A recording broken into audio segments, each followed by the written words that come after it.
Essa história essa doideira online e tal. É como se eu tivesse vivido duas vidas. Eu fiz toda a correria num mundo real, né, de contato real, e também vivi os últimos 12 anos fazendo essa mesma correria de novo por aqui. A mesma. Então, assim, é uma coisa curiosa, assim, né? Porque na minha cabeça, sinceramente, assim, puta que pariu, brother, eu ainda tenho que estar engajado nessa porra, mesmo já tendo atingido o que eu fiz. Então, assim, é traiçoeiro isso, entendeu? É traiçoeiro. Como se você tivesse que fazer a mesma série de novo na escola, entendeu? Mais uma vez, você já sabe como que vai ser, o que é, blá blá blá. Mas se você não fizer, você tá fora, entendeu?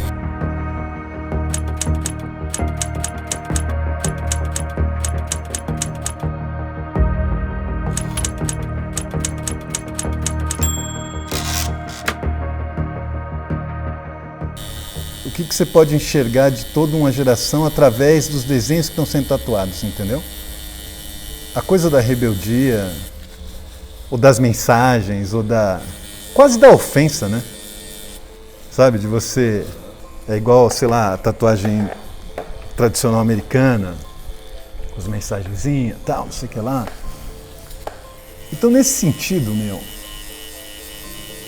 eu acho isso. Eu acho que, no geral, eu acho os desenhos menos interessantes. No geral, tá?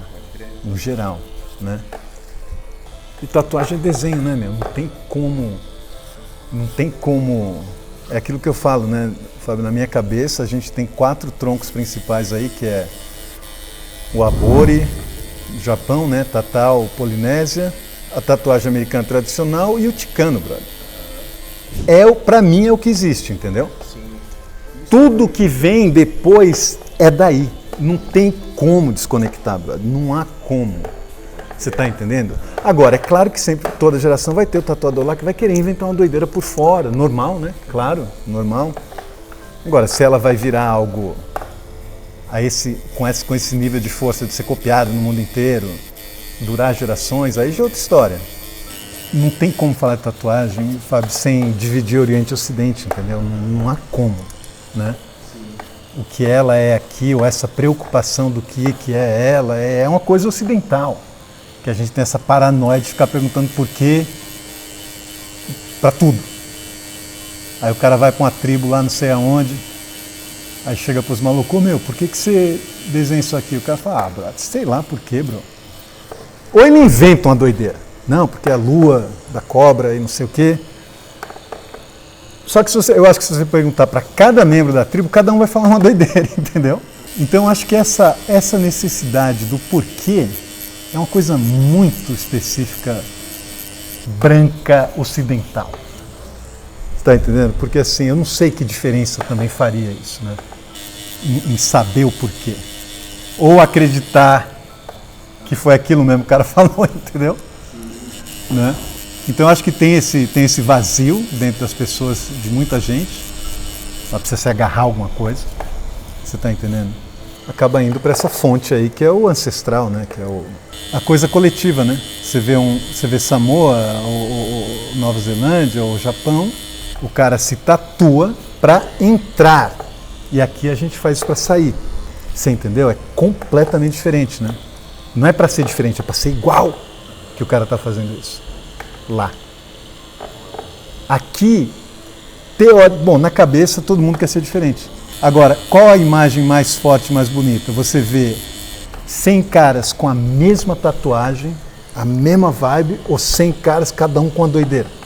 Qual é mais forte? Qual é mais... Eu acho que tem uma diferença muito profunda aí, né? Se você pensar assim, tá, então, vamos falar que num primeiro momento, no Ocidente, quem começou a tatuar eram os caras que saíam do serviço militar e tinham tido algum contato com a tatuagem lá fora. Os primeirão mesmo. Aí esses caras levaram ela até aqui. Aí daqui, digamos que a classe operária, trabalhadora, viu aquilo como um trabalho. Aí começaram a tatuar. Aí levaram isso aqui até aqui, mais ou menos. Aí chega, digamos, Ed Hard. E aí ele traz uma outra situação mais sofisticada para a coisa. Classe média, estudado. Aí essa galera levou a coisa até os anos 80, final dos anos 80, digamos. Foram eles que carregaram. Aí vamos pensar agora que a grande maioria dos tatuadores pertence à classe média. Aí você olha para essa classe média, aí você fala, esses bichos vão levar essa porra para onde? Eu acho que dá para mais ou menos ver que talvez não seja aquela revolução social, cultural, que vai ter um impacto, né, que vai sair da tatuagem, entendeu? Quando eu voltei para cá, eu comecei a me perguntar, né, o que eu estou fazendo. E aquele processo todo do stencil, fazer um desenho para alguém no papel, mostrar para a pessoa, ver se ela curte, fazer o stencil, blá, blá, blá. Eu comecei a achar ele entediante, monótono, robótico e fácil demais. Você está entendendo? E eu falei, não é possível, eu não consigo ficar fazendo isso. E eu sempre tive, como eu sempre tive esse contato com o japonês, que é um bicho que cresceu sem stencil, eu olhava os caras desenhando, ou o processo da tatuagem, né, cara, ela com a caneta fazia um rascunho de nada e máquina. E eu achava isso foda. Eu achava bonita essa simplicidade de você conseguir fazer uma coisa tão foda com tão pouco, entendeu? Então eu tive essa influência também, né? Só que eu não tinha paciência, não tinha uma vida para levar isso a sério. Aí quando eu voltei pro Brasil, bro, puta, aquela fase, né, 35, quando as coisas começam a ficar muito sérias. Aí, mas até eu começar a desenhar, como isso aqui agora, um processo de foram alguns anos, porque a primeira vez foi com um cara de quem eu sou amigo até hoje. Ele tinha pedido um desenho Maori, né? Aí eu desenhei pra ele. E é aquela parada, né? Você desenha na noite anterior, né? Coisa de tatuador preguiçoso, blá, blá, blá. E começou a ficar muito sem graça isso, cara. Mas muito sem graça. Aí ele chegou, eu cheguei a fazer o transfer. Aí eu olhei pro braço dele assim e falei, Guilherme, essa porra não tem nada a ver com você, cara. O que você acha da gente desenhar? Aí ele falou, vamos. Aí eu passei uma tarde com ele ali desenhando. Usei papel ainda para fazer uns esboços e tal. E começou com ele. Aí a gente chegou num desenho. Aí eu falei, caralho, eu quero tatuar assim. Entendeu? Eu quero que seja em uma respiração. Eu não quero que eu comece desenhando no papel, não sei quando. Aí o cara vem, não sei quando, a gente passa. Eu não quero que seja isso. Eu quero que ele chegue e a gente, em um fôlego, a gente faça o que tem que fazer. Que eu quero dizer o quê? Desenhar. Né? No nosso caso, assim, eu desenho, faço traço e aí ele volta depois para fazer preenchimento. Não é aquelas sessões, né, doidas de quando a gente começa. De ficar 10 horas tatuando e não sei o quê. O processo do desenho foi quase o mesmo tanto de o processo de tatuar. A gente passou 2 dias e meio desenhando, então isso foi muito massa. E a experiência de passar pelo processo criativo do desenho e a interação de ver a tatuagem tomando forma como ideia primeiro, isso foi uma experiência única, assim, em termos de tatuagem, né? Se você fosse um alfaiate, todo terno que você fizer, ele respeita algumas leis de geometria de medidas de acordo com o corpo humano. Isso é universal. Nas brechas você consegue fazer alguma coisa mais artística, digamos, mas existem essas leis ali. Por exemplo, a cava do braço tem que ser isso, a gola tem que ser isso. E aí você fala, caralho, onde tem brecha aí para eu inventar? Você não pode inventar uma manga e falar, não, isso é arte, caralho, que seja, tá. Tem uma função, né?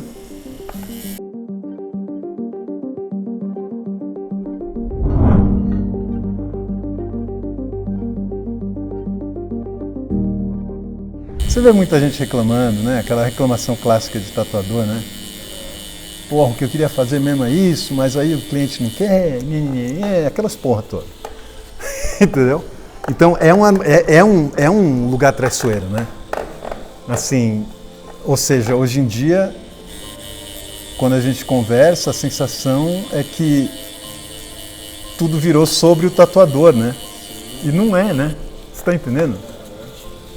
Por exemplo, quando eu faço workshop aqui, muita gente vem com esse papo, né? Pô, queria fazer uma... Para mim é importante eu encontrar meu traço, ou conseguir me ver no desenho. O que eu acredito nesse caso, cara, é que ela não está procurando o desenho dela, ela está procurando por ela, como um todo. Ela tá... Cara, eu não acho que ninguém com menos de 30 anos nem sabe quem é ainda, pô.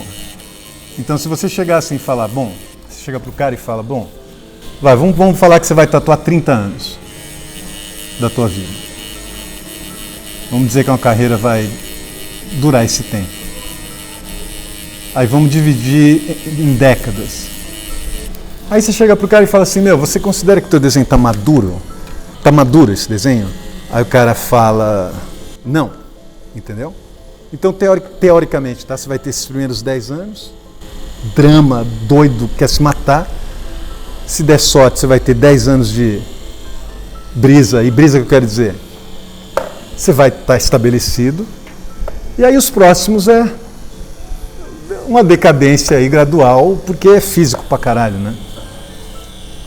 Então, assim, se você pensar, eu acho importante o cara conseguir identificar isso.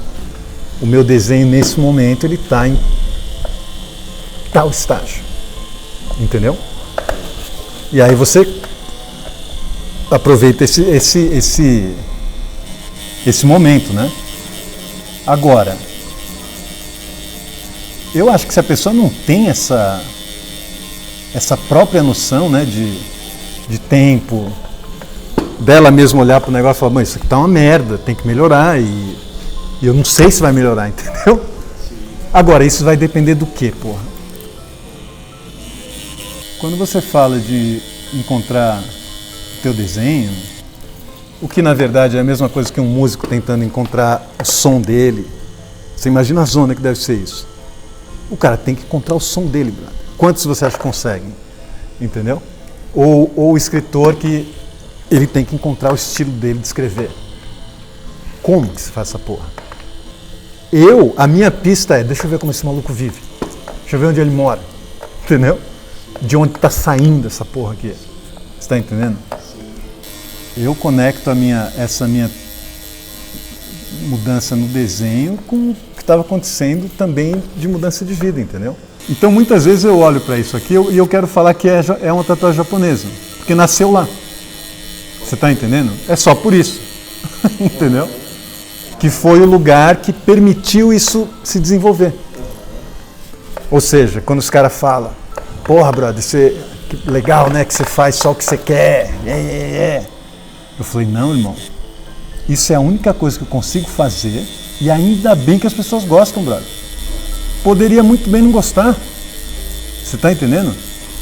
E eu não sou um tipo de cara versátil, que assim, tá bom, não gosta disso, eu faço dragão, faço não sei o quê. Eu não sou, né? Então eu olho para isso como uma certa limitação, para te falar a verdade.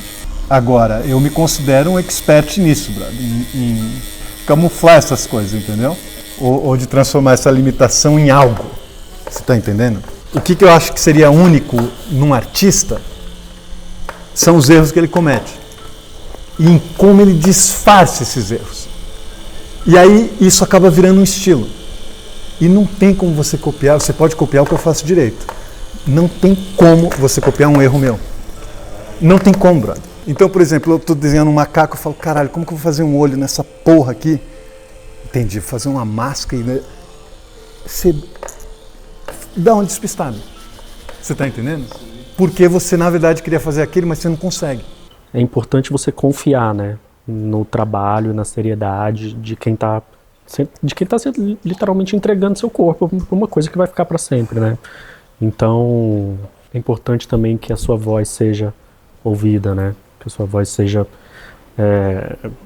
presente dentro desse processo. E aí vocês dois se entendem com o que isso significa ou não.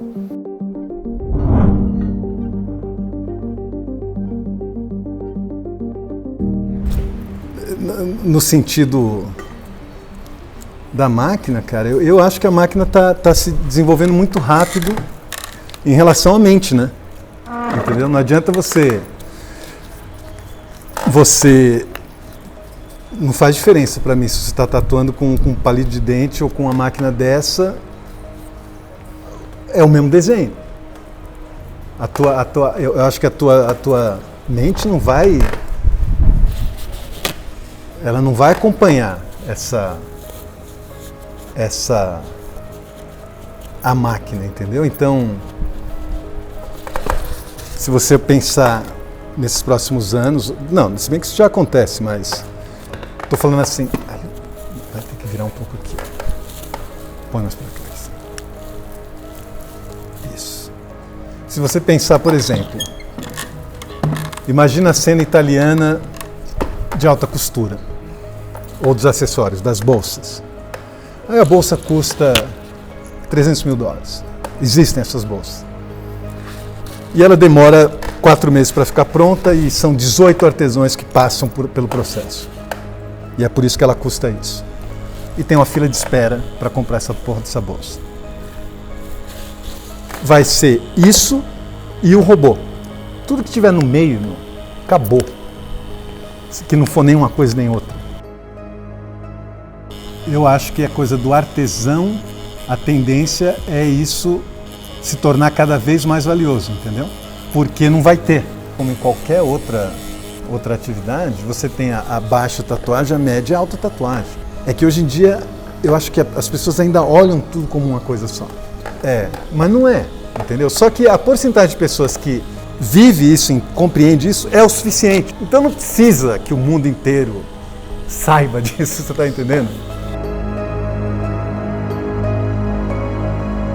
Que assim, não é brincadeira, brother, esse lifestyle, entendeu?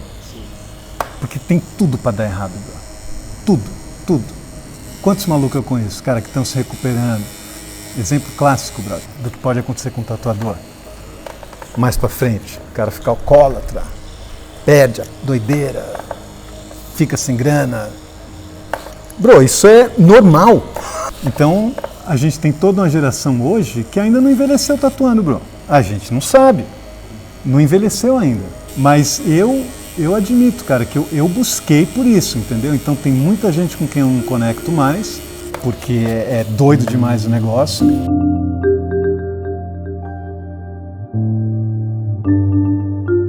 Então eu considero que tem 4 coisas que eu fiz sério na minha vida. A primeira foi o skate, que eu fiz sério, existia uma coisa muito séria por trás. A tatuagem, a modelagem de joias e essa coisa da roupa, né? Não da roupa como uma peça isolada, única, mas de ter essa visão, porra, se eu for vestir um cara, como que eu faria isso, entendeu? Como que seria a parte de cima, a parte de baixo? Então você cria essa imagem. Então essas 4 coisas, então a tatuagem para mim tá dentro dessa lista das coisas que eu fiz sério na minha vida. Tem muita coisa que eu não fiz sério. Tanto é que não continuei. E hoje, pensando nisso, se eu tiver o poder de escolher minha própria posição dentro da coisa toda, eu acho que a ideia principal é eu quero ser o cara quando a situação for séria. Então, eu não quero ser a opção B. Você tá entendendo? Então, assim, se a situação for séria, tem que ser comigo. Tipo assim, ter esse entendimento, né? Que é tatuagem para mim. Se eu fosse falar de uma maneira simples, concreta, é a minha principal forma de sustento. Eu não sei, de vez em quando eu até... Peraí, desculpa. De vez em quando eu até penso nisso, mas quando eu estava em Tóquio agora em dezembro, teve um momento que eu estava andando na rua sozinho e eu agradeci, entendeu? A tatuagem.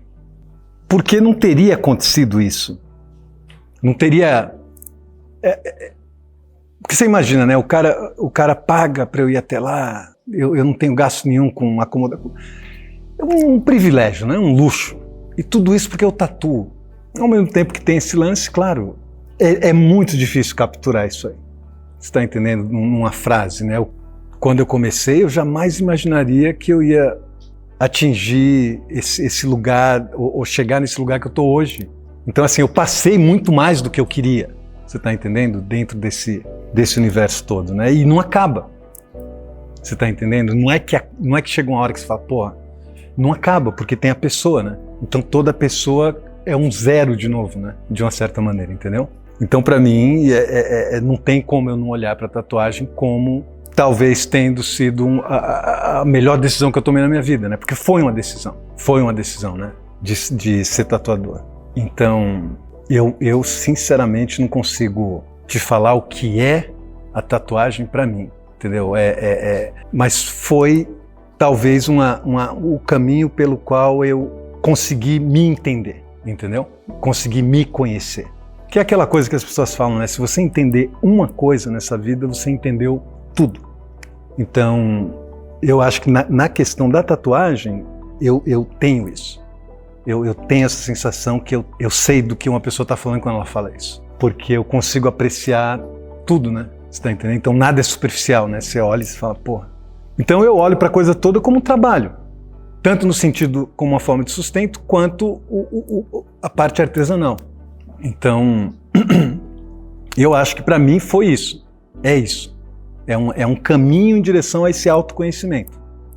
Não só do que eu sou capaz de fazer dentro dessa técnica, mas como eu te falei, de vocês estarem aqui agora, você está entendendo? E a gente está conversando e iniciando um movimento. Eu acho que nesse caso é isso, só pode ser isso, entendeu? Um trabalho único, né? Uma coisa... Ou seja, eu acho que eu consegui, nesse sentido de vida, encontrar um espaço e essa missão que só eu poderia cumprir. Que isso não poderia ter sido feito por outra pessoa. Não estou falando isso, obviamente, no sentido de ranking, né? Então, nesse sentido, isso aconteceu. E tudo isso aconteceu por causa do Japão.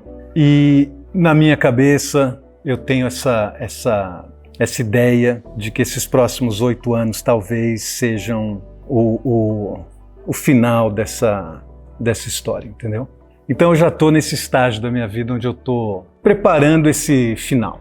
É um momento muito único, né? Um momento sério. Mas eu acho que o mais importante, assim, para mim é que eu tenho essa plena sensação de que eu estou no lugar certo, na hora certa, fazendo o que eu faço. Tudo que eu tinha que viver dentro da tatuagem no sentido da aventura toda da coisa, eu já vivi. E agora, como eu falei, eu acho que eu estou nessa fase desse fechamento aí, o que provavelmente quer dizer que se tudo der certo, ou mais ou menos, gostaria de me aposentar aí com 60. Entendeu? Então assim, esse é o meu momento. Então é um momento onde eu não acho que eu vou amadurecer muito mais que isso, entendeu? Em termos de desenho. Então acho que finalmente eu estou vivendo essa última fase desse caminho todo, né? Essa é a sensação. E também estou aqui interessado e faço isso, que é de passar para a geração nova, obviamente para quem se interessa, para quem tá me acompanhando esse tempo todo, o que eu sei, né?